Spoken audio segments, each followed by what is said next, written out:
Sorry. Hey guys, happy Friday. Hope everybody had a great week. We had a great week here.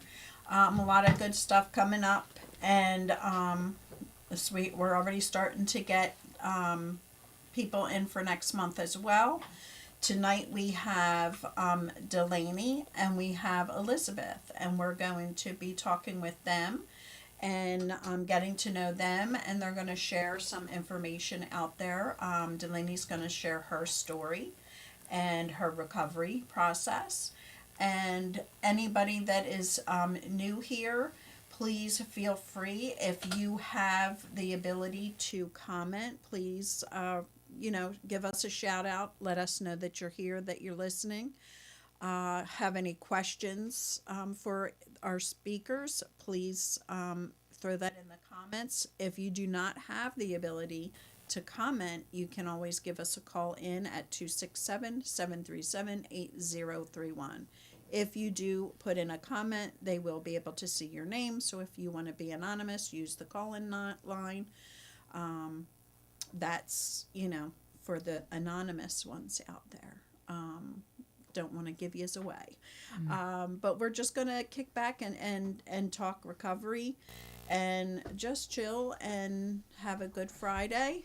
We had our dance. Was that Last Saturday. last Saturday? We had our dance and it was amazing. We sold out. There was 195 people at the dance. We sold 206 tickets. So not a bad not a bad gig. It was pretty nice. And we're already planning for July's dance. July's dance will be on July 29th. It will be a luau theme. So let me know if you want your tickets. I will let you know as soon as they are available. And of course, we're always looking for baskets. So if you have a basket, a gift card, a service, anything like that that could help us raise some money for those that are coming out of treatment, let me know and I will get you in touch with the right people, or I can pick up or you can drop off. Let's see what else is coming up. That's it for now, I guess. But the dance was amazing. We had a lot of fun, and of course Princess Jackson, looked amazing, and she got all the attention for the most part. But looking forward to July's. This Wednesday will be the family support group meeting at Livingren. So make sure you check that out if you are in the lower Bucks County area. Anybody is welcome to come in and, get the support that's needed with a loved one that is suffering from active use, a loved one that is in recovery, or a loved one that is in treatment. Your loved one does not have to be attending Livingren to attend. It is in the Ben Salem campus, and we meet from 7 to 8:30. So if you want information, please reach out, message me. I will be happy to give you the information. So with that being said, that's pretty much all I have for tonight. I hope everybody had a great week. If you are struggling or you need to just get some support, please feel free, like I said, to comment or call it in, and we'll be happy to, help you out with our suggestions. We will give you whatever information we have that we went through. Doesn't mean you have to take the suggestion. It's just that is what we're going to suggest. So with that being said, I want to welcome Delaney. She is going to just tell us a little bit about herself and her journey through recovery, and hopefully if you hear something that really resonates with you, please comment, please call in, and we can expand on it, or she can maybe throw in a suggestion or two for you. So with that, hi Delaney. Hi, thank you. Hi everybody, my name is Delaney. Thank you for asking me to come do this. This is my first time ever doing anything like this, so bear with me. Awesome. But yeah, so I guess I'll just talk a little bit about my experience with recovery. So I'm 24 years old. I grew up on the other side of the state in a small city called Altoona, Pennsylvania. It's near Pittsburgh. And so I started my struggles with substance use when I was, I want to say 13, 14. And so I started, experimenting with things really young, and I started to, develop a problem at a pretty young age. So, I think that was like, it's a challenging thing to be an adolescent in general, to kind of be trying to figure yourself out and find yourself and figure out what you like and who you are. And then throw substance use on top of that. It's not a great mix. But, I struggled for a long time in and out of treatment centers and different therapists and different avenues of recovery. And I failed a lot of times. And I fell. I had to get back up and try again. But I had 2 other siblings that also struggled with substance use, and so that kind of played a big part in my personal journey as well. And I can remember like just feeling at a really young age like I didn't belong anywhere, and like I didn't have a sense of community, or like there just wasn't anywhere that I felt like I could be me. And with that, I turned to drugs and alcohol to try to find some sort of reality where I felt safe and secure. And I think that's difficult for anybody, especially as an adolescent. But eventually, like I said, through a couple different attempts at getting through treatment and things like that, I eventually did get sober and stay sober. And I think a lot of the valuable things that I have taken away from recovery, I think that it's given me a unique sense of a unique way to like work with other individuals, and I have the opportunity today to work in a treatment capacity with other people who, are struggling in the same way or not the same way that I have, and I have, the opportunity to give some of my experience away and hopefully help the next person. And, it's definitely been a process, and I think that's important to mention because I think that recovery is a spectrum, and I think it looks really different for everyone, and that's okay. And I think that this thing that we suffer from is so big and so great that it's not worth the argument of like what's the right way to get or remain in recovery. So with that being said, I am a person that supports all pathways to recovery, and people who use drugs deserve care and love and humanness also. Which is why I feel really, really grateful to be in the position I'm in where, my experience in recovery is an asset to the work that I do too. So, I do case management now in a drug and alcohol setting, and I work with other individuals from the beginning of their recovery process all the way to sometimes people in very long-term sobriety. And I'm very grateful for that, because there was a point in my life where I didn't have anything to offer to anybody, and this recovery has afforded me that opportunity. And I'm very, very grateful. I'll keep it brief, and we can, I guess, talk about some stuff that Family Service has. And yeah, thank you for asking me to share. Yes, thank you for sharing, because I think that's what's really truly needed in our communities today. Because I mean, when I was growing up, it was so anonymous. Nobody wanted to speak out. Nobody wanted to know anyone to know that they were in treatment. Because first of all, my job, my family. It was just such a like stigmatized disease.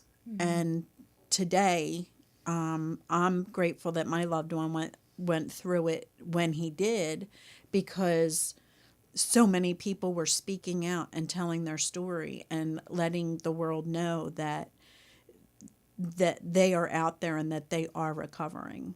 And it's amazing to see how many people are in recovery and living such beautiful lives in recovery.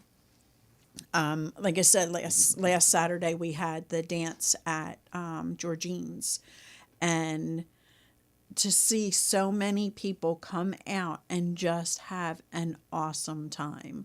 No drugs, no alcohol, nothing. We just had a blast. And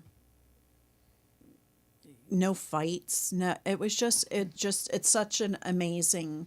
No Readers Anonymous people struggle a little bit. We have a lot of food.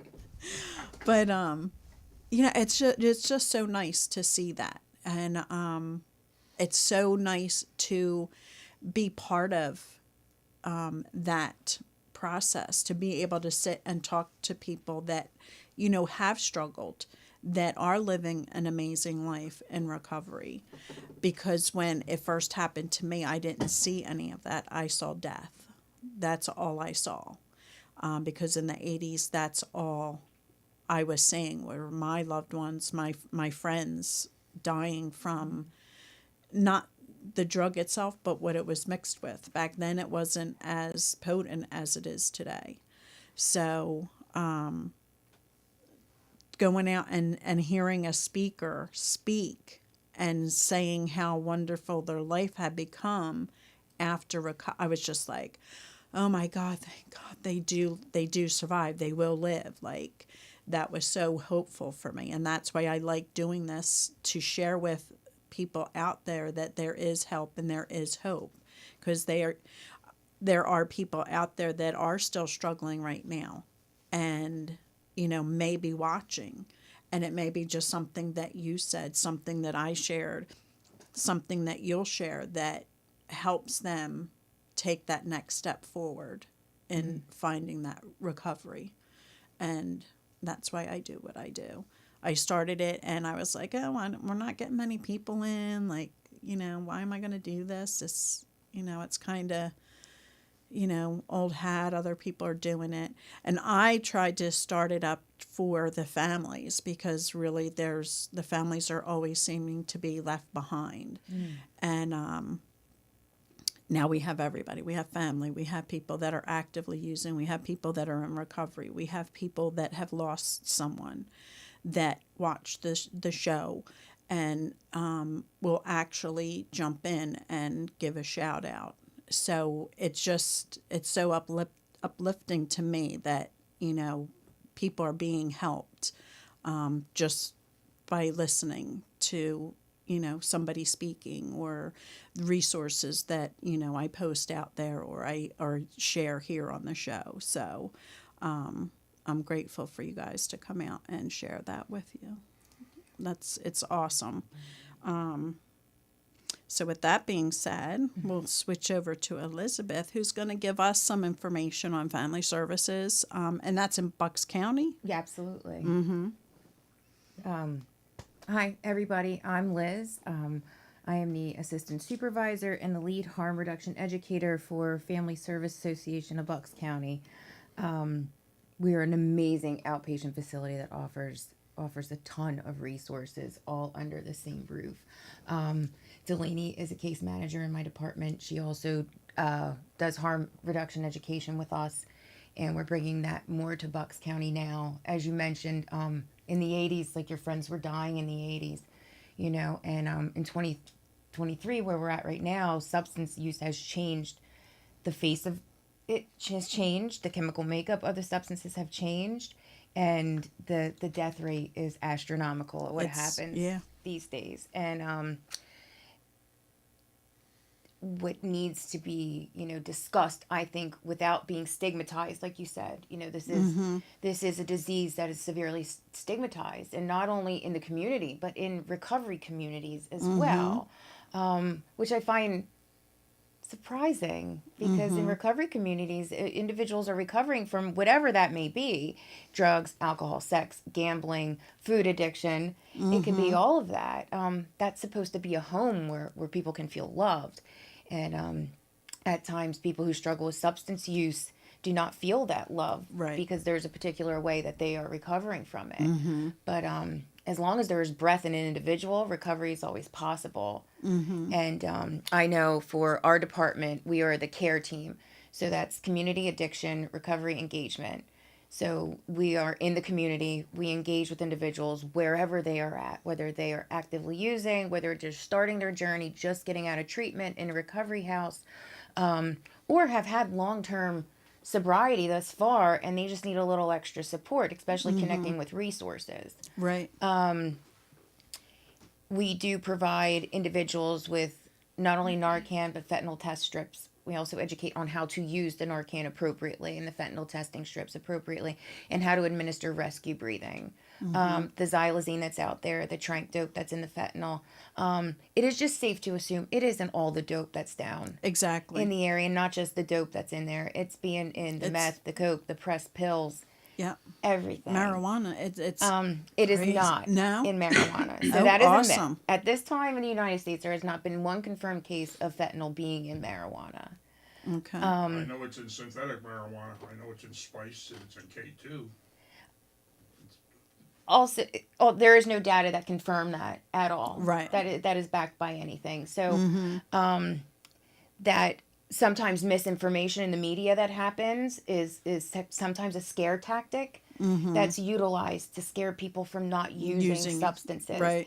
And in my experience, scare tactics never stop me from using anything. Exactly. It may have heightened the fact that I want to use something. Yeah. Exactly. And so the real data that's out there on the substances being used, that sometimes gets suppressed because there are these little glowing lights of things that attract individuals to watching the news and watching TikTok and everything else that sound good, you know? And unfortunately, it is in the entire supply, and not just in, you know, we're in Bucks County. We are right here in Bensalem, in Lower Bucks, 20 minutes from the We heart of are- it all. but it's not just in Kensington. exactly. We are surrounded. We are like in a hub here between Trenton, Camden, Kensington. We are next to Montgomery County. So, and this is a huge recovery area. There are tons Right. of recovery communities and recovery houses here, fellowship meetings, non-fellowship meetings that support this. And when individuals are currently in active use, you know, whether they be in homeless on the street or in their mom's house, or, you know, trying to think about going to treatment, that they need to be met with love and kindness and support, because they may not be ready. Like you said, like maybe something here tonight would trigger something, Right. you know, of a changed behavior. Recovery is any positive change behavior, whatever that may look like. It's up to the individual. Like, meet them where Exactly. they're at. Exactly. That's what that means. We're going to love you regardless of however you want to change. Exactly. We just want to keep you alive. And where the harm reduction starts, like with the boots on the ground, that is amazing effort. And they do so much amazing work down in Kensington. And there is great nonprofits that don't get the acknowledgement or the funding that they need to keep providing these tools to our friends. Everyone, people who use and drink, like, they are our friends. That is our community that we are a part of, that we were a part of. Right. We are that experience that's happening Right. now. So once somebody does decide to make a change that is going into treatment, so to say, and they come out and say they come to Bucks County to a recovery house, they don't have the support, maybe the finances, Exactly. the basic human needs, clothing, toiletries, etc., like that. So in Bucks County, there is amazing programs in the CARES team. We can connect to resources where there's funding available for the recovery house. There's scholarships available for the recovery house. And we can start case managing them from the very beginning as soon as they step foot in that area. And not even, we can engage while they're in treatment as well, as long as they're in Bucks County. Right. And there aren't any barriers to being a part of our department. Insurance is not a barrier.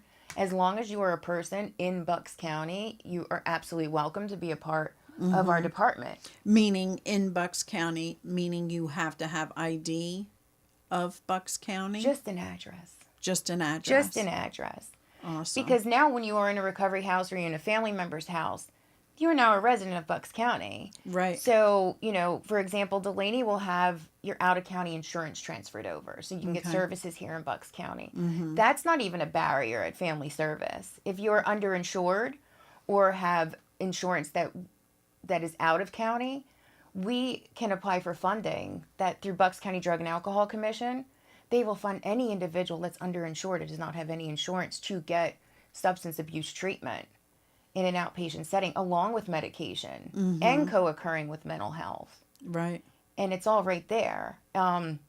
We can connect to doctor's appointments, the Department of Health. We do a connection to our HIV and AIDS program that's right in-house. It's called the HAP program. They have medical case managers.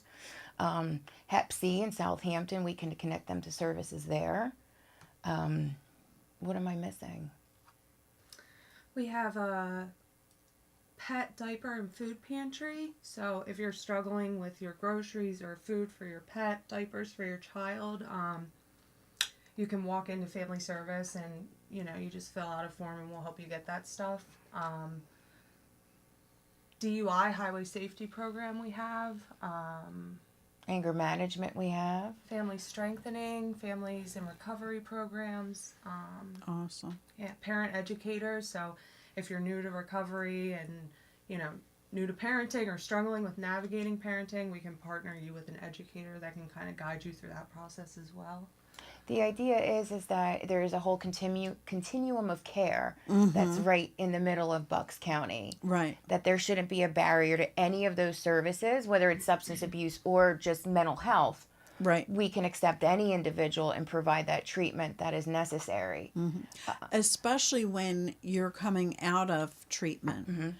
The stress alone leaving treatment and not knowing where you go from there. You've lost your job. You can't go back home. And you don't have any friends left. And that's just stress enough to go, to Absolutely. walk out and It's stress just say enough to screw it and Pick up again. Right. And if you are removed from a substance for whether it's, while you're in a detox medically monitored setting, if you choose to stay inpatient for 30 days, whether you are in a psychiatric facility or incarcerated, that is when you come out to an area where you don't know anyone and you don't Yep. have support, your family's not talking to you, your friends aren't talking to you. The instant gratification to get out of yourself and that feeling is to pick up and use. And now overdose death is higher percentage, if not imminent, because you are removed from that substance for so long. and you're going to go right back to what you used to use and not little Steps. So the idea behind having a case manager such as Delaney or any woman in my department is that there's lived experience in everyone that works in that department. Right. So where we will not share our personal stories with our clients that we engage with, it's the feeling and empathy and that kindness and love that can just come from your heart, because there is a connection that is felt between individuals that struggle with the same thing. Right. And we know how you feel. Like there's sometimes words just don't have to be spoken. Right. And sometimes people feel closer with individuals if you're telling me your struggle or what you're upset about or what you're going through, just to be like, I get it. And know that they get it. Right. Like, it doesn't feel like in a therapeutic setting to have an individual who can just look at you and say, like, I get it. I got you. So that point of contact person, once they come back into whatever the recovery looks like, that they can call Delaney, for example, for anything. If they are having a hard time, if they want to get connected to 12-step fellowship or any other kind of recovery related Right. events or parties like you do, because connection's needed. It is because you know, a lot out there doesn't support the recovery world. You know, you go to parties, and there's alcohol. There's, you know, those settings just aren't there for the recovery world, and you have to adjust. You know, to certain situation, you can go. I won't mention the restaurant, but you sit down and it's like, would you like a complimentary wine? Like, you know, our loved ones need to be prepared for that kind of stuff. And I think it's important that they have family service there to help them through those little steps. We don't think about that when they're leaving. Oh, they fixed them. Now it's all better. You know, oh, they were a heroin addict. So, you know, come on, let's go have a beer. Like, the families don't understand that they can't go have a beer. And I do think sometimes that families are not afforded and given the same opportunity as their loved one who's in recovery. Yes. There is a ton of support for individuals who are entering recovery. Right. What doesn't get thought about sometimes is the family that was along for that ride that they did not consent to. Yeah, That's I'm exactly looking. how we got into this. We changed gears. I did outreach on the streets of Kensington for years. I went down there and I noticed a lot of help for people suffering in active addiction, but the families seem to be left behind. Okay, left behind, we all know education is the key for a family to come to grips to understand their loved one's addiction. Because most people really don't understand addiction. They just have their own preconstrued notions of what they think addiction is without really knowing or understanding it. You know what I'm saying? Like, we seem to form opinions on it. It's more opinion based than fact based. Most people, they don't understand addiction. They say, why don't they just stop? You know, they think it's just a poor choice and such. So that's how we got into this. We seen the founder being left behind. There was a lot of help, you know, for those in an active addiction. They just have to want to take it, and that's what I used to try to do. I used to try to befriend people down there, and I would talk to them week after week after week, and let them know, you know, when you're ready. You know, I'm not telling you, when you're ready, please look me up. Come to me.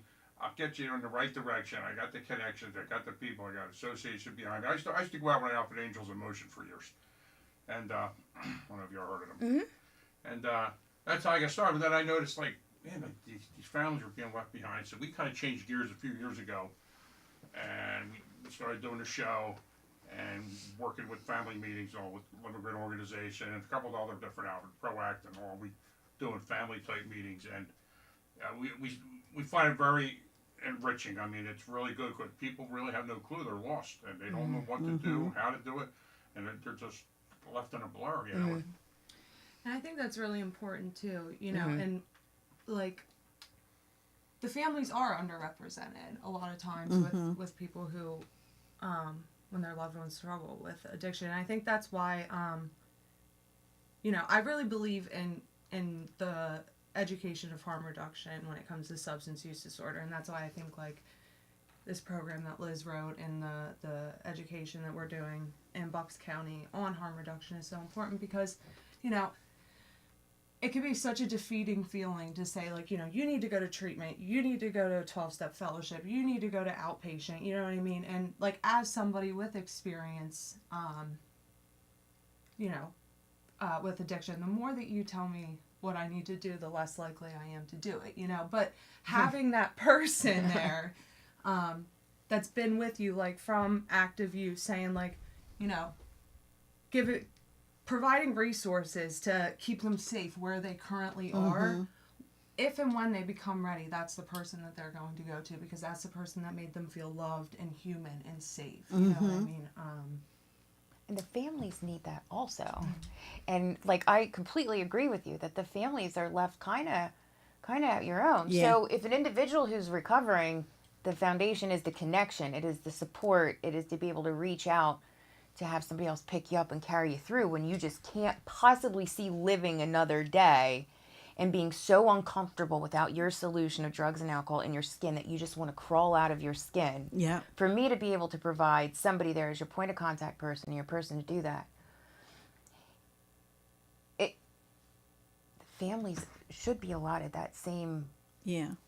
service, in general in the area, because again, like I said, like the moms and dads, the wives, the husbands, the children, they did not consent for this ride of substance use. Exactly. You were held hostage with an individual who suffers from a disease Yeah. that they don't understand, that they cannot control. And if loving them worked, which cured them a very long time ago. But I Right. do think the families need support Yeah. with each other. Just like we recover, families need time to recover also. And a big part of the family part is, especially if it is a spouse, they've been out getting, massages and therapy and doing yoga and, equine therapy, while I'm sitting here trying to figure out how to pay a mortgage, how to, pay a car payment, how to feed my children. It's so much different for the spouse, because all that financial nightmare falls on in their lap. And especially if it's a stay-at-home mom that now has to find a way to make the money to make everything still work. And then there's the parent side that you're just at a loss, because you were taught to clothe, feed, do whatever you need it to keep your loved one healthy and safe. And now you have to step back and okay, I shouldn't be doing what they can do for themselves. Like it's such a battle, and it's we don't get that 28-day program to unwind and find ourselves and learn how to let that trust back in. And I think this is amazing that you're doing, because just like people who are in recovery, whatever that may look like, all family support doesn't look the same either. It's not like, go here, go there. That it's one shoe doesn't fit everybody. No. And that's not just for the person who, has that history of substance and alcohol use, but the family as well. And I think like Angels in Motion, amazing. The Never Surrender Hope is amazing. And families who want to engage that way and be the boots on the ground and advocate for family members is completely needed, because like you said, you are now stuck with this responsibility that you have to fight against, where everything in you wants to fix your child. Right. And with me, I remember my first meeting. I'm like, I'm not going to be doing this. This is, I'm a normie. I can go out and have a drink and have a good time and not need it to wake up every day. And so, I'll give this a whirl and they'll fix him, and, life will be better. And I remember walking in to my first, the first meeting I ever went to was the Al-Anon for beginners, and they had all the slogans on the center of the floor, and I'm like, oh my God, this is a cult. This is ridiculous. And I sat there bawling my eyes out, because I'm just seeing death, and these people are talking and throw them out, and I'm just like, these people are insane. And then my second meeting was a Nar-Anon meeting, which just did not resonate with me, because now I'm in a situation where I need to talk, I need to ask questions, and I need help. And Naranon is kind of that shut down, like, we're going to read this paragraph and then we'll give you 2 seconds to talk about you, and that's it. And at the end, you can talk about whatever you need to. So it's just like, wait, this ain't for me either. And then I went to the Live and Grin Family Support. It was parent group at the time. And it was that crosstalk. So I could bitch about my situation and then get suggestions. And trust me, I did not like what they were suggesting. And it took some time to realize that I didn't have to take what they were suggesting. I could take what worked for me. And if it didn't work for me, then I could take one of the other suggestions. And it was very hard to let go and let my loved one figure it out. And sit back and just let them know that I'm here, whatever you need. Financially, it's not going to happen, but I'm here. And that was hard. But with all the tools that I've gained, I also pull from Naranon, I pull from Al-Anon, I pull from my family group. I'm certified in craft and smart recovery. So, I mean, I'm a junkyard of, helpful tools. I can pull something out of the hat that can help somebody that's struggling. And I wish I had some of those tools when my loved one was in that fight, because I just wanted, like any doctor, take a pill and make it better, and that's our first thought, take a pill, make it better. And now it's like, don't take that pill because it's going to get worse.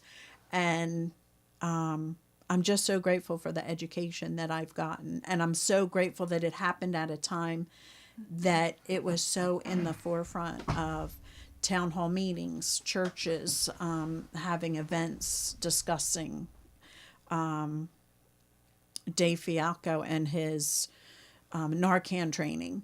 Like, I've seen him 11 times. And, every time you learn something new. And going to the meetings at Bucks County Drug and Alcohol like, it was just, everything was opened and people were just like, come and join us and let us, show you. And then COVID hit, and now our families are struggling big time, because we're not getting the events like we used to. We're not getting the schools having, open discussion, or churches. So, Here's hoping that changes, yes. especially around here in Bucks County. We do have a substance use problem in this area. Exactly. What we do have are amazing resources, though. And I think more functions are starting to happen. Yes. COVID did shut everything down. COVID did not shut down people getting loaded. Isn't that fun? And neither do holidays and after do not. 5. So it did change the aspect of how people communicated and engaged with one another. Right. So the way recovery looked prior to COVID has completely changed the game and what that looks like. It also changed how we engage with individuals in our department. Exactly. I think we've worked very hard to make it more personable again, because nobody knew what was going on. Right. It was something that has never happened in the history of the world before, and we never shut down at Family Service. Our CEO is one of the most amazing women I've ever met, since we are in Women's History Month. Julie Dees she is an angel. She is a huge advocate for substance use, all pathways to treatment, mental health, and everything that we can get together as a whole community to provide everyone in Bucks County with services. Right. And it's an honor to work for a place that is so open and willing to engage and to give back to the community without ever asking anything in return. Right. And supporting our department. Right. Like, I mean, Exactly. we are a bunch of women who have a history of substance use, you know, who are, all of us are in long-term recovery. And if you have lived experience, there's a whole bunch of other stuff that comes along with that. Right. So to feel empowered by a lot of amazing women in this facility is amazing. To have us be able to write a harm reduction program for outpatient, Right. for discussing adolescent substance abuse, and start building things that we can bring to everyone, because we can connect an individual who's struggling, but we also want to be able to, you know, connect the family to services like you and your partner, and have that with other individuals, because just like the people we serve need like a hug, so to say, just like they need a hug, their family members deserve that too, so they can get that sigh of relief. Yes. Because this is difficult to do, especially for the person who's just starting the journey, and just to feel that connection of like, we got you. Whatever you need, we got you, and we're going to be Right. here no matter what you are doing. Right. You are now a part of us, and we were going to take care of you. You are our friend. You are a loved one to us now. We will treat you just Yeah. as such, without going away. There is nothing any of our clients can do that will ever make us say, no, I can't help you. Nothing. Right. And funny, because when my loved one was coming out of treatment and they were like, oh, we're going to go get coffee. I'm like, why do you want to hang out with drug addicts? Like, you know, just get back with your friends. Like, and that's just the family's uneducated. Like, I couldn't, like, why do you want to go hang out with them? They're like drug addicts and alcoholics. Like, what do you want to do that for? Because I'm uneducated. I don't understand that now we have to find a whole new group of people to hang out with. And I mean, today, I mean, that's who we hang out with. I mean, they're family. Like, it's just, whether it's We somebody. got more friends in recovery than regular friends anymore. I did like probably 10. Yeah. Yeah. Yeah. I mean, and I With still them have all the time. my friends that are out there, but we've kind of lost that connection because we're always involved in something. You know, hey, we're having a party. Well, I'm going to be doing an event, so I can't. Like, we're so involved. And we love it. We don't feel it as a burden at all. No. I love what we do. No, I really do. and that's it is. That's what I love, helping. I know how lost we were. We didn't know where to turn. Mm-hmm. I mean, our first place we went to was Liver Green, and only because so many of my friends were there. Mm-hmm. I mean, they've been here since like in the 60s, 61.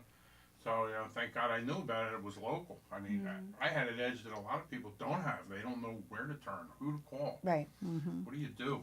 And that and And they're so confused. Like, how did this happen on my watch? You know, like that. That's why for me, the clinical end I found fascinating with dopamine and you know what I'm saying. And that's what helped me wrap my head around things. It just started to make sense to me now that it's definitely a disease, and that's a hard sell to people, as you know. I mean, people fight you tooth and nail on that. And the more I learned and dug in and looked, I said, wow, it's all making sense to me now. I know I had nothing to do with this. There's no way I could have stopped this.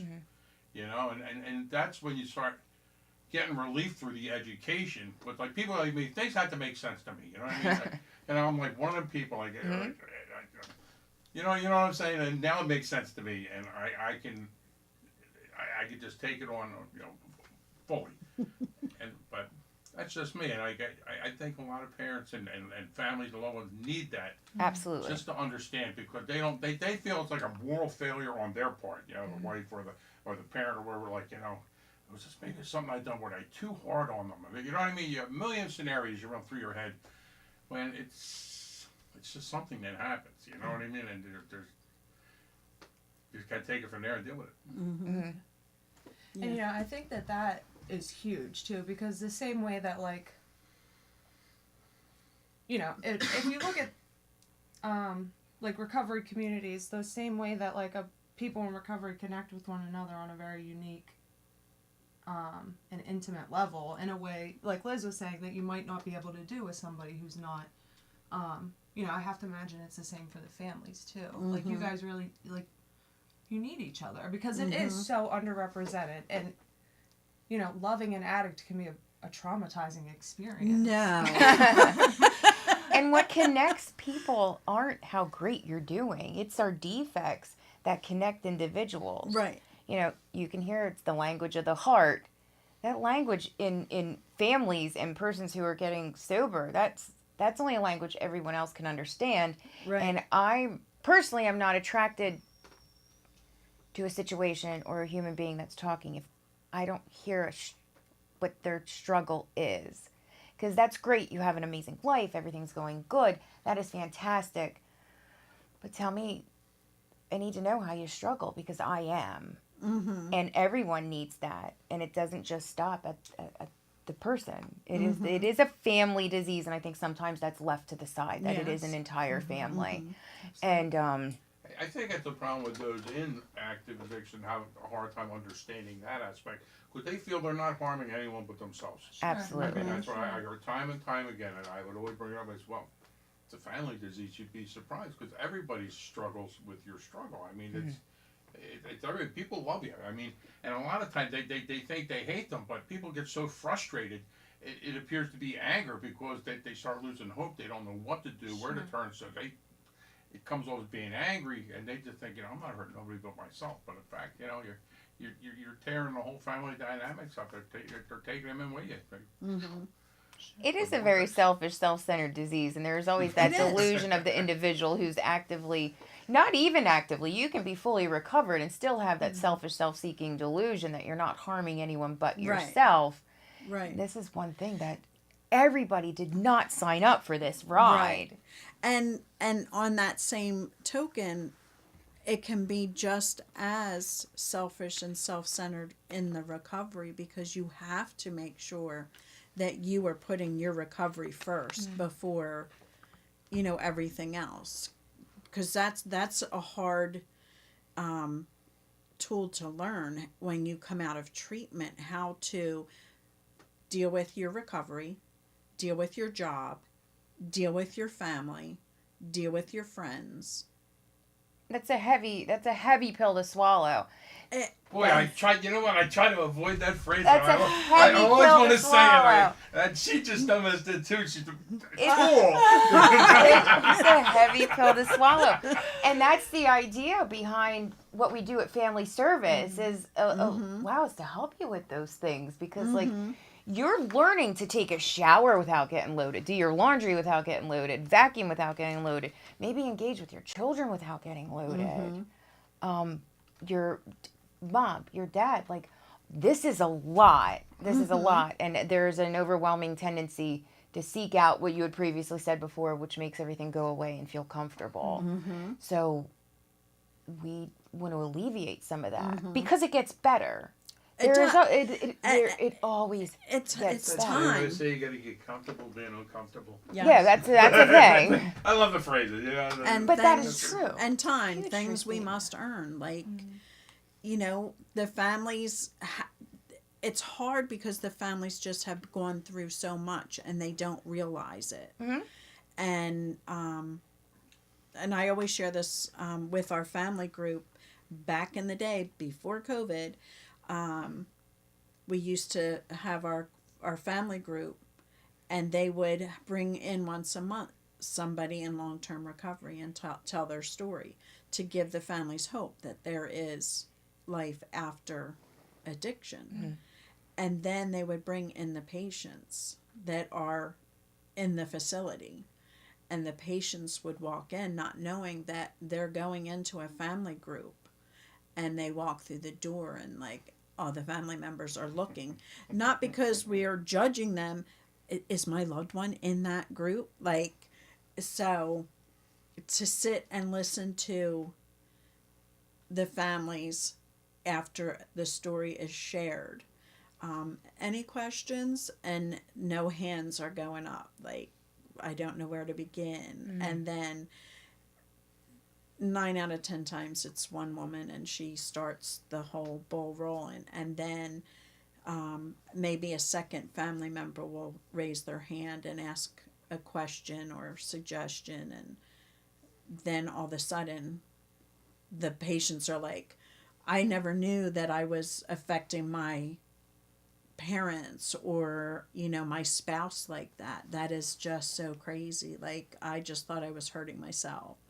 And to hear the families understand what they're going through and not be able to feel it, but more understanding of it. It was a great learning experience for both sides. It- They all came out better and more enriched over because, you know, like, wow, I can't believe it. It was so great to see that because, you know, it's resonating with each side.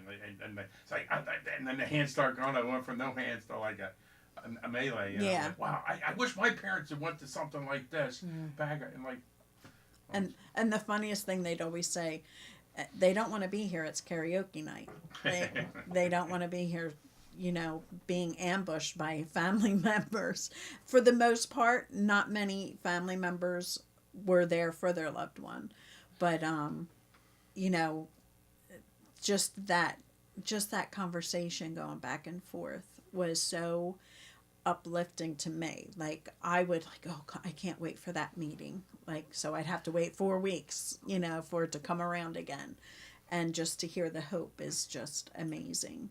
How else could you get a conversation like that started? It's almost impossible out in everyday life, you know, because we don't talk to our neighbors about it. You don't talk No. to your best friend about it. They don't understand what's the sense of even talking about it because they're probably going to have a different opinion than you want to. Because it's so to have everybody in that room, it's just magical that you can like get that conversation struck up between both sides, and it's all positive, all positive. I don't think we ever really heard anything too negative. I mean, sometimes, something. Yeah. And if anybody wants to get a pen and paper out, I will give you 5 minutes. That's it. No more than that. And you can share your information with them. Okay. If you would like to give I thought them. it was a test. I was like, you haven't said anything about a test. I know, Yeah. I got nervous. I'm like, oh, geez. No, Rose, I'm not kids and testing needles. you. Holy smokes. But that way, We're if, terrible at math. So bad at Can't math. do that. but if anybody's out there needing this information, because I do see a couple people in here that might want to jot that down, I thought maybe that would be a good time to give you a minute to find the paper and the pen that works, because in my house we have millions of pens. One of them works, so you know, grab that pen and paper That and junk drawer in the kitchen, you know. Yeah, You can- yeah. and I come from, you know, addiction. My family, you know, I had a lot of resentment. I always share that on here.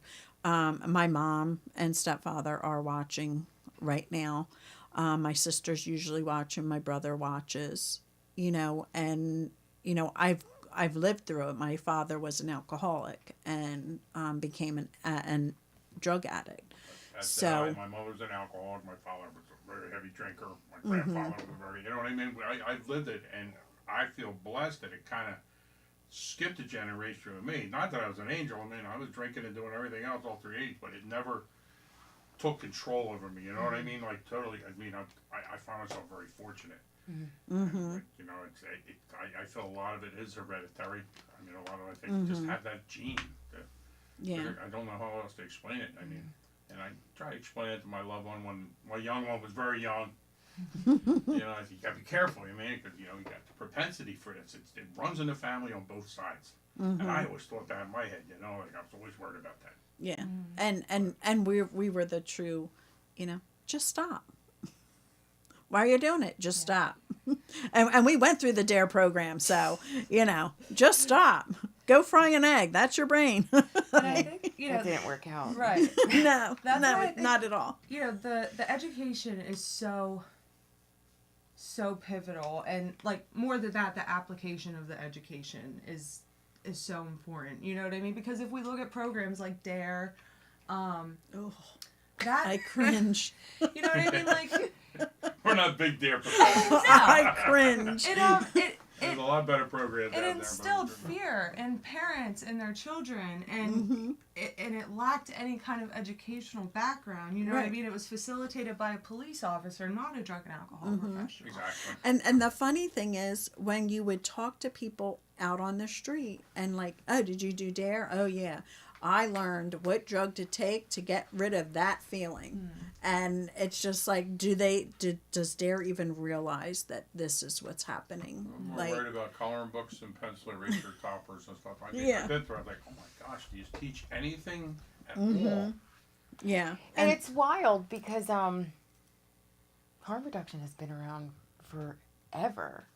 Forever. You know?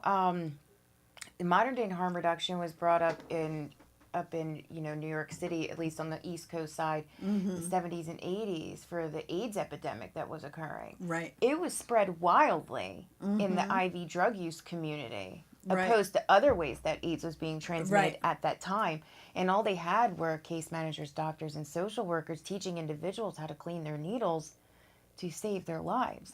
right, And then Narcan started to happen, and providing that and education on that. Like, harm reduction has been grassroots and still is grassroots up into 2023. Education works because I am not powerful enough to save anyone from having an overdose death. But what we can do is educate individuals to start telling other people, and that's how it goes. right. And it's performed with love. Because And- everyone deserves love. When you experienced finding your home, so to speak, at that meeting and finding a connection and love in that community, that can be extended to everybody. Exactly. What happens is their brains, like you say, like they're blocked off from accepting Sure. that this is a disease, accepting that this is not a choice, Exactly. that they can do better, that they are causing harm. And if you ask any individual who is either on their journey to recovery or actively, using, they don't want to. This isn't something that anyone looks forward to, going to get the next one every single day. Exactly. It is exhausting. It is exhausting. So if there was that 1 ounce of willpower, they would utilize that to get sober and clean. It is not there. That damn window is so tiny. And if you just love human beings, there isn't. You know, I noticed you used the word love a lot, which is great. There's one thing I always try to point out to people. I say, our whole lives we're honed and trained since we're a child what it is to be a good parent, what it is to be a good spouse. As a parent, you're supposed to do anything and everything to protect that child, keep them safe, healthy. I mean, run into a burning building if need be, fall on a sword if you have anything for that child. But when your child or loved one is in the grasp of addiction, you have to take a broader look at things, because if you're not careful, you can love that person to death. I agree with that. I mean, could you cross over to the world of enabling, which is right, you know what I mean, and stuff, and I mean, you do anything, you don't want them to feel any pain. I mean, I'm going to pay his car payment off. I don't want him to have bad credit, or I'm going to handle all them legal fees, and I don't want them to work, because that stress might cause them to relapse.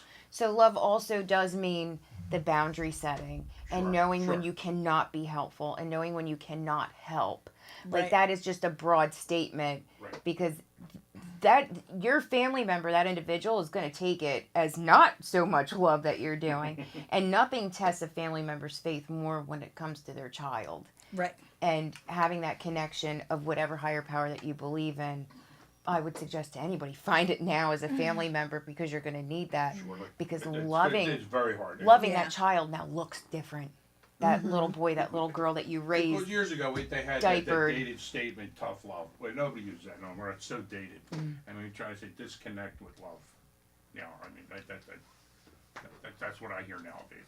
Used. I mean, if we're changing the language on everything anymore. I mean, I took a whole day course to learn how to talk again. I just think it's simple love. And that looks different for everybody. Sure. And that's something where it is needed with the family support. Because of that ideal that has been instilled in human beings throughout Since generations birth. is how to love your child this way. Right. And when you are hit with any form of disease in your family, it doesn't have to be substance use or alcoholism. It could be any cancer, diabetes, anything that can, Sure. cause death. that love I now, don't, that's any loved one, that's a spouse or, it, or a it just, sibling it or just whatever looks it takes. different. You know, you want to do whatever you can for that person not to hurt. I mean, that's just the human nature in itself.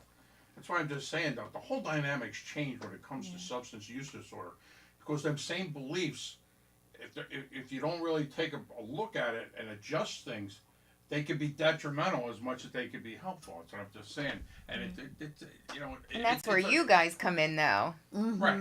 But I mean, Yeah, and, that's where you guys it's a come in. real sobering expression Yeah. for people when I say if you're not careful, you can love your loved one to death. Mhm. If you don't take the right precautions and train yourself and understand, you know, what they're going through. And I just wanted to add that in there. No, I know you agree say with love you a lot. 100%. I agree. Love, you know, works great. I mean, because I mean, a lot of people stuck in the active, you know, throes of addiction, they don't feel love. They don't, and they have a hard time biologically feeling love because I mean, you don't experience emotions and all. I mean, when your dopamine levels are raw, you don't get that feeling like puppy. You know, you don't feel that. That's a very nice dog. You know, things get dull then because you can't foster them emotions chemically. You know, and that's the stuff I find fascinating. Nor do people want to foster those emotions. Yeah, but they say, well, how do they like turn their back on their children? Because they're not feeling it the same as that. That's I try to get people to understand.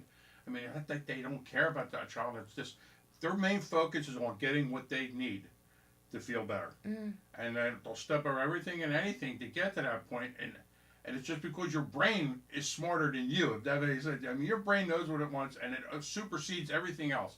I mean, it just focuses on that, and everything else is secondary. And people don't understand that, and you're out of control with that. You can't control that. And I think a lot of times, I know with people I come in contact in my personal life, if they are struggling to make it back into recovery, my love looks like, I'm here for you. I know what you're struggling with. Let me know when you want help. Exactly. That was more like my approach. I mean, End nobody of wants conversation, because I can't provide anything for you because I'm going to harm you if I do that. And I do think, you know, this is just me, my personal experience speaking, is that if I give an individual what they're seeking from me, that's me being selfish for me to feel okay. And I need to sit in that uncomfortability to deny that person that I do love what they're seeking because I want them to live. So when you're ready, you know my phone number. Please reach out and I'll help you the best way I can. That's what has to happen. That's the best. Yeah. And And it when people is. started noticing that about me, nobody asked me for money. I mean, the people I've been knowing, I'd see week after week, they know where I stood. I mean, I'll get you anything in the world. I'll get you clothes. I'll get you You food. want a I'll go around. Band-Aid? I got You know you a I will not Band-Aid. give you money. And I don't smoke either, so I'm not going to go buy cigarettes. I used to have a jug because I can't afford them. Eric, love you. See you But, next week, hopefully. It's weird, and they would notice that. I said, man, I'm here for you to help you in any way possible. Mhm.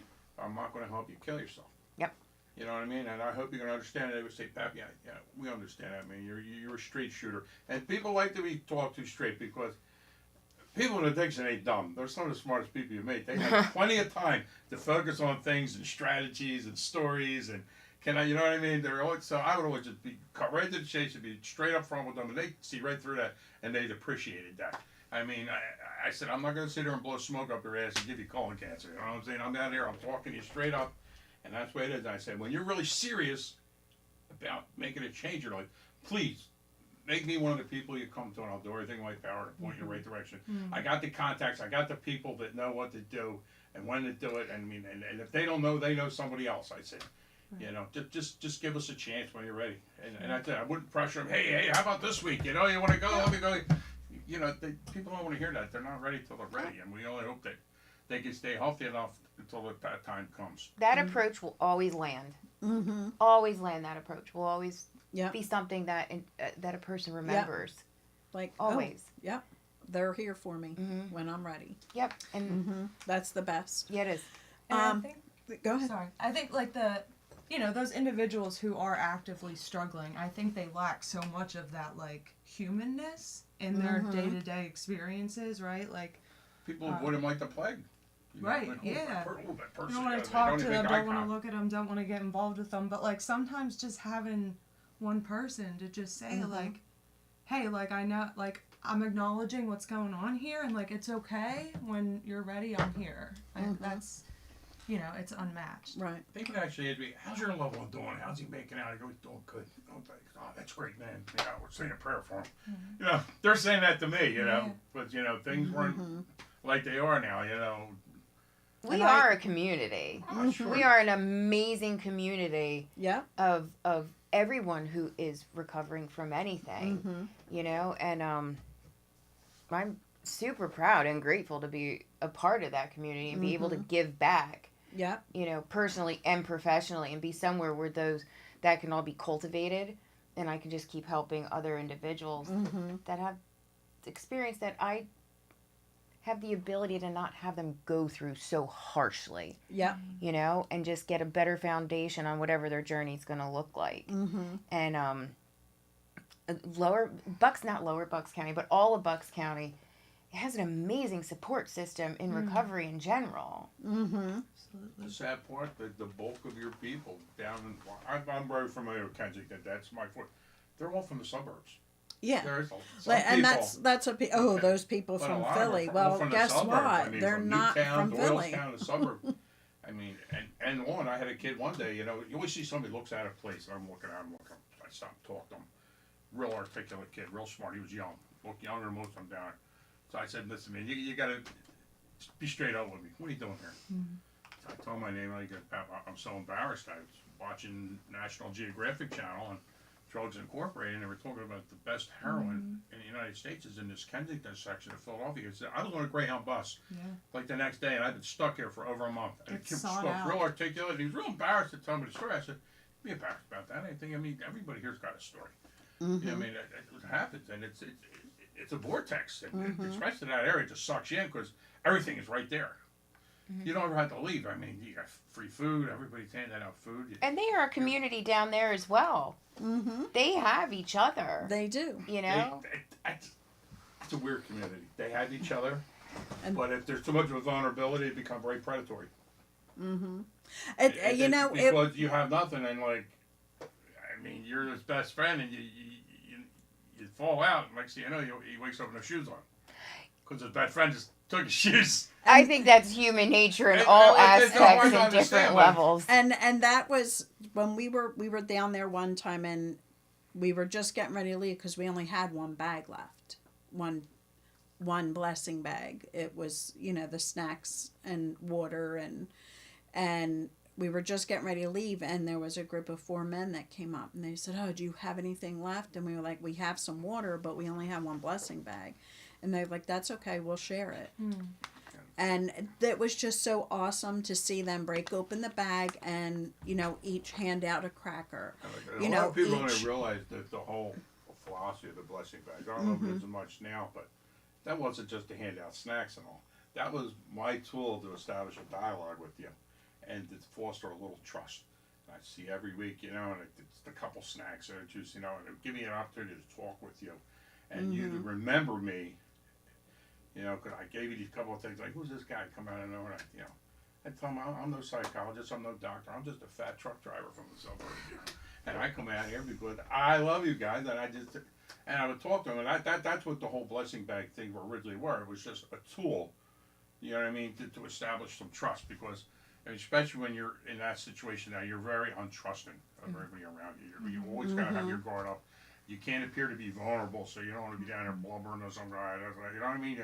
You got to keep your swagger, and especially with the men, and you know what I'm saying? So they don't really open up to people because they don't see no reason for it. Because what are you going to do for me anyway? But then when I talk and I see them week after week, and I share a few things with them, this and that, and I start treating them like a human being, it makes a whole difference. You know what I mean? Because now they feel like a part of society. There's dialogue about things other than their addiction. You know what I mean? It's just a dialogue, everyday things. I mean, we talk about sports or this and that. You know what I mean? They love that interaction because they haven't had that in a while. Yeah. And I just found it fascinating and very, very fulfilling. I enjoyed what I did, and I was under the tunnels down there and on Emerald Street and all that. I did there all the time. I used to go down with 10 gallons of coffee and 10 gallons, not 5, 10 gallons of coffee, 10 gallons of hot chocolate. I would set up like like a food truck in the back of my expedition. I got pictures of it. I go down there, 20 gallons of hot liquid in the middle. I was like the Pied Piper, like, oh, Pappy's here, man, I got the cola here. And they just started talking and joking, and all. And it was great. But, you know, so many people are so frightened of those individuals. You know, they just look at them, They forget shake they're their people. heads. They forget they're Say, human. That's a shame. Yeah. That's a shame. That's all I say. I know what. Someone's baby. It is. They're It's someone's baby. I And- think we can get so hyper focused on like saying the right thing to the struggling individual that makes it click for them, or doing something that's going to make them better, that we stray away from like that. Coffee and cigarette.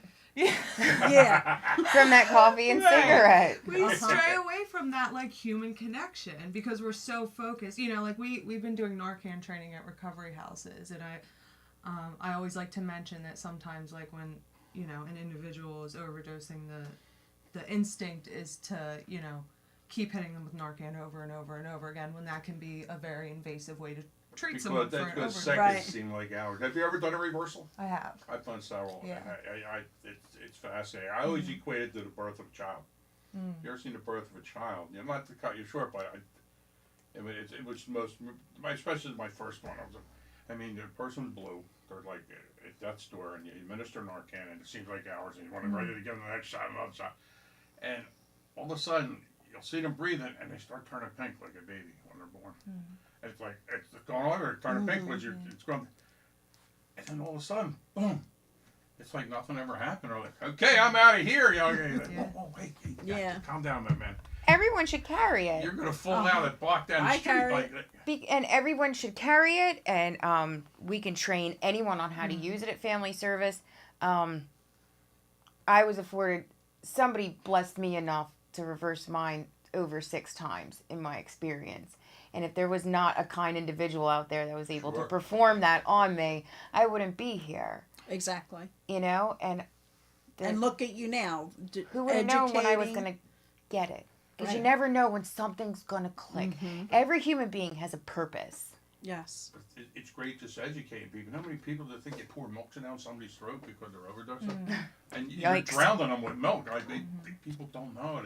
These are just these fallacies out there that people just. It don't is, know. and now along with the Narcan, administering Narcan, rescue breathing is imperative once you administer the Narcan, and having 911 on there, because that rescue breathing with the xylazine can go for a really long time, and you can tag someone else in, but it's getting a lot. It's changing. It is. That's why I get some of the Narcan on a little rescue breathing. I should carry rescue breathing masks, not just barriers, right? Or masks down there, change filters, like, for anything we need. I mean, because it was constant. Out down there, you see a crowd of people, you know somebody's down, and you got to run to that crowd, and you got 20 people taking pictures of the individual, not one person helping them. It's like, just move back. And I think up here, most in Bucks County, the overdose deaths that are occurring are people who do not have a substance use everyday occurrence of that. It is an adolescent who's picking up a perk from a friend that they got off the street. It is the Exactly. women who are going out to their bachelor party and bought a bag of Coke. That these things all have fentanyl in it, and they have no Exactly. idea that's happening. They have There's 3 comedians that just a few months ago, they were all on tour. They went and bought a bag of Coke. 2 out of 3 died. The other one, I don't know what happened. Like I never planned on. They weren't hardcore drug users. They were just Right. out there, and that's that's hard to explain to people. Like you said, they're whacking a Percocet. They don't realize that was pressed in some guy's house. It's not an actual Percocet. I mean, I'll get you that information, John, for the training. And I can also hook you up with some Narcan. Come to me, I got the we Narcan, got the man. Narcan, they're the plug. But And we can provide fentanyl testing strips also. awesome. And that's not saying that once somebody finds a positive that there's They're not gonna fentanyl use in it. their supply. right. Use a They little most less. likely will continue to utilize it. However, the idea behind that is that if they are an IV user, they will go slower with it, or they'll change their route of them administering to themselves, like snorting or smoking it. Right. Or not using alone. We advocate for human beings to never use Never alone. use alone. Right. And take turns And because Narcan yourself. You cannot Narcan yourself. exactly. And there is a phone number you can call too, where somebody will stay on the line with you while you're using, and then if God forbid something happens, can contact emergency medical services. Yeah, we can That's- provide that also. The that's Never Use awesome. Alone hotline, so they know your location and can You get. could even make a list of all these and just post it on the page. And that's Yes. listed on our the care teams page on the family service website also. Yes. And what is the phone number for them to reach you on that? You can call to reach out to Family Service because we also have, I'll give you the phone number. It is 215-757-6916. Extension 131 is my direct extension. I do not want anyone listening to think that it's just substance use that Family Service does. Right. We have mental health for adults, adolescents, Anger management. you anger mentioned. management, DUI. We absolutely have a food pantry. Eggs are expensive. Eggs are You know, freaking outrageous. Having a pet, What a luxury. pets shouldn't go without either. We do have a pet pantry that has food, toys, that's supplies awesome. for that. You know how many people don't go into treatment because of their pet? They Right. don't have nobody to take care of. Like, oh my gosh, I would go, but because I'm like, oh my gosh. And this, I know you guys are big with like helping the families and stuff, and we do have an entire family strengthening program that can work Awesome. with both individuals and their families in recovery through that process. Which again, like we talked about, is super underrepresented, and I think that's a great program. You know what I mean? And they have a lot of really, really passionate employees in that department, and We have some parents that have children in their 40s, almost 50, that are still, yeah. and it's been going on since they were teenagers. I mean, and like, they just feel there's no hope. I mean, they're spending all their retirement savings and everything trying to fix this problem, and they're not getting it. And that's why I came up with Living Hopeful, because I think that's, I didn't see the hope. I couldn't see the hope because of all that I lost growing up. And it's the most important thing that families and those that are in recovery and that are active need to see. There is hope. There is, that pot of gold at the end of the rainbow. And that's important. And it's extension 131, John. And I did share it, but it didn't come up. So, but I will definitely, once again, put Family Services up on my page so that you have it. I have done it before, but and you give the phone number again. Again, that is 215-757-6916, extension 131. And again, I'll put their information up on my page after the show or tomorrow, because sometimes my head just goes other places. But if anybody has any questions or wants to get a little bit more information, please feel free to give us a call, 267-737-8031. Phone line is open, and we are ready to, answer any questions that you might have, or if you want them to elaborate on anything that was shared, we can definitely do that. So, Yeah, no calls tonight. Larry, why don't you call in so we know the phone lines work? Larry is here, but Usually get like 2 or 3 at least. right. But I just, this is important stuff. This is important that we get this information out there, and we get people the resources that's needed. You have a good weekend. I'll see you tomorrow, and Betty Ann. And we have 15 minutes, well, a little less than 15 minutes left. So please feel free to call in or comment. And like I said, it goes fast. Like you think that, oh Right. God, I got another half, and like, oh, we only have minutes left. Like, so, But it is. Thank you It's for making us amazing. comfortable. Yeah. Well, I told you. But everyone here has been amazing. I feel Okay, so comfortable. We use a little levity, you know, but my thing is it doesn't have to be all doom and gloom. Recovery, It's you know not what I mean? doom and You gloom. can It's have fun, not. you can smile, you can laugh, you go on. Uh-huh. I mean, you don't have to say they're all stone faced. No. That's Because so it's important. a lot of people in the family groups when they walk in and we're laughing, they're like, "Wait a minute, shouldn't we all Am I be in the wrong crying? Like, shouldn't we be throwing things?" Like, and that's just not the case. I mean, for me, it was. I was bawling my eyes out for the first 4 weeks of my meetings, but then I came around and. I'm laughing with them and I'm sharing with them and that's the most awesome part. And I know the biggest struggle for families is I can't go into a meeting because I might know somebody. Is that not the saddest thing, that they feel that they can't go in because they might know? Hello, there's your biggest support right there. And guess what? They already knew before you knew you were going through that, because the neighbors always are the first to find out, Oh because yeah, they are. they're the ones watching the cars come out in the middle of the night and doing all I used to have that. a shirt I used to wear on the back. It said, "You already know a heroin addict. You just don't know you know them yet." And people would tap me on the wall. Just, God, that's so true, isn't that true? Yeah, those neighbors really got in my way with my mom. She was sneaking out the window the other night. Yeah. But and it's amazing how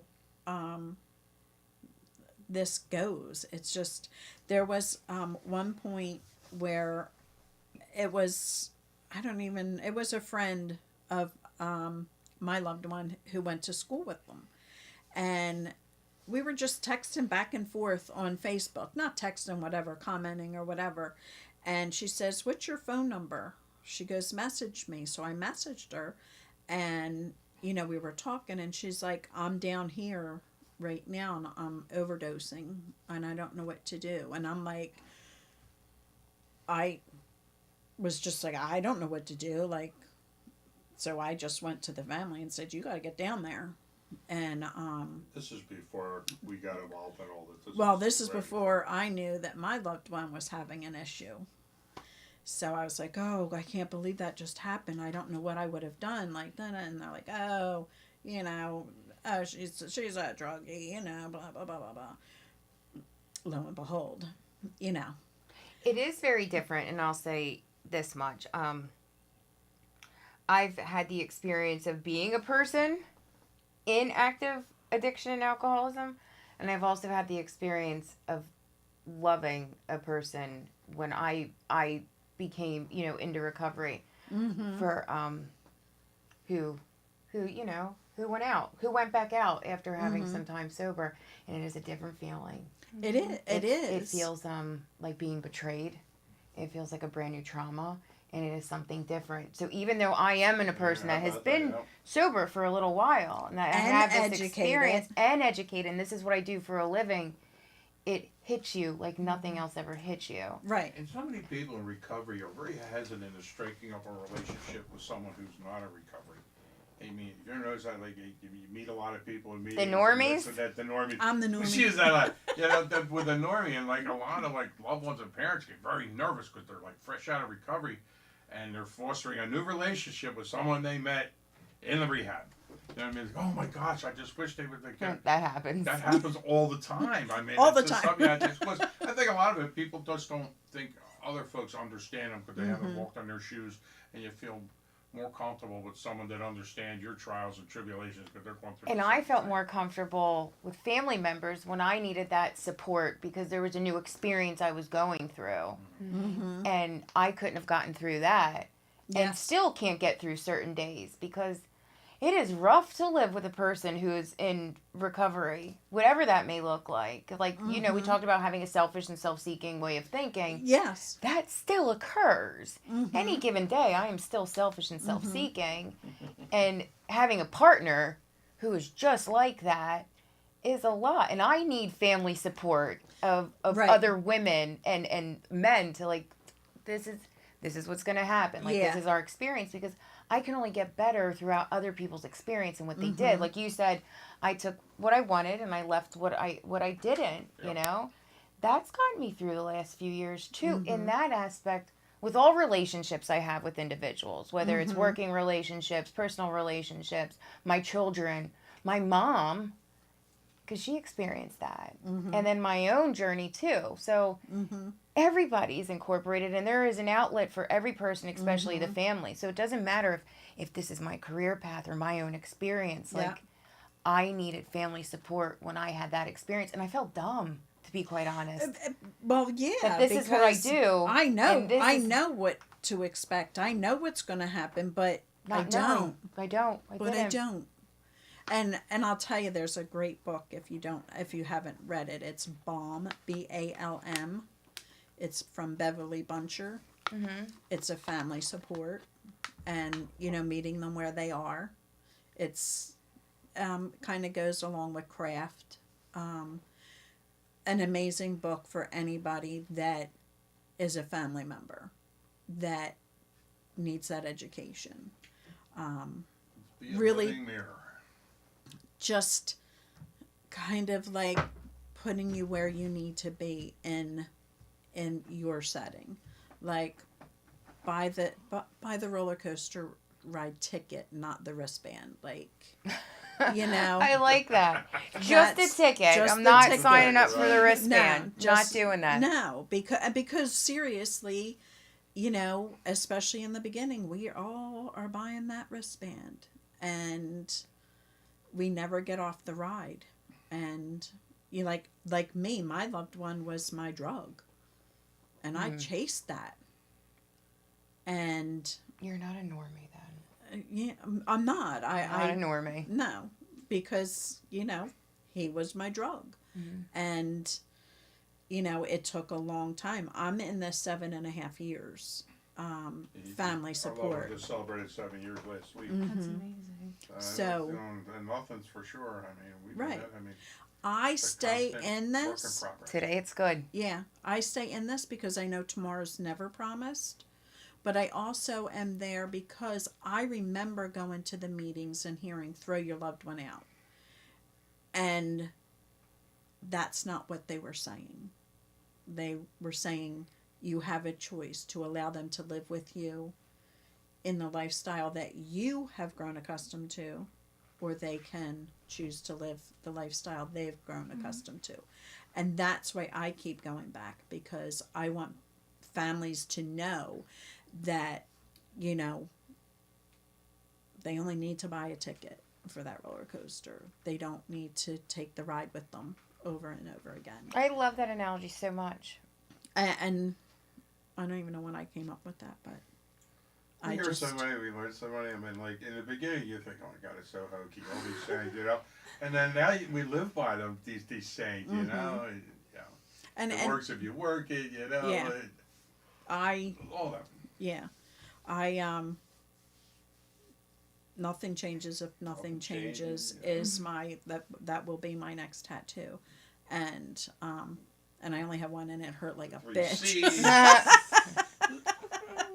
But I remember our supporter, our facilitator, Dana, she had said, they jump in that quicksand and we just as easily jumping with them. The problem is somebody stands on the side and gives them a stick and pulls them out, and we're still stuck in that quicksand. She had a lot And of good stuff. She did. If you shake any family tree hard enough, you'd be surprised what comes out of it. Yeah. But not in our family. Not in our oh family. God, we made sure about that. We told our family, like, okay.